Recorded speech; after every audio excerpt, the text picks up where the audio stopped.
नमस्कार. मी Shridhar Kulkarni, MP. Register mutual fund distributor, ARN number 1764. आज आपल्याला भारतीय शेअर बाजारात काय घडामोडी घडल्या या संदर्भात थोडक्यात माहिती सांगणार आहे. आज सकाळी शेअर मार्केट सुरू झाल्यावर तेजी होती. दिवसभर तेजी टिकून होती.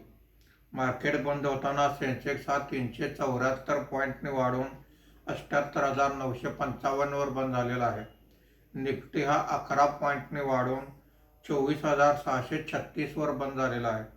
आजच्या कामकाजामध्ये BSE capital goods index 1.29%, BSE energy index 1.14% वर आहे. BSE रियालिटी इंडेक्स 1.42% खाली आहे. निफ्टी डिफेन्स इंडेक्स 2.87% वर आहे. निफ्टी मिड कॅप इंडेक्स 0.44% खाली आहे. निफ्टी स्मॉल कॅप इंडेक्स 0.48% वर आहे. आजच्या कामकाजामध्ये निफ्टीमध्ये वाढलेले मुख्य शेअर्स पुढील प्रमाणात: Reliance industries 3.52%, SBI 2.84%, Bharat electronics 2.36% अशी वाढ आहे.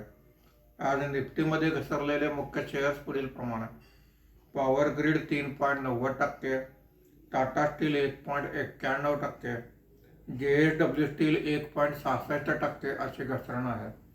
आज रुपयाच्या दरात सुद्धा 10 पैशाची घसरण झालेली आहे. FIIने 18 कोटी रुपयांची विक्री केलेली आहे.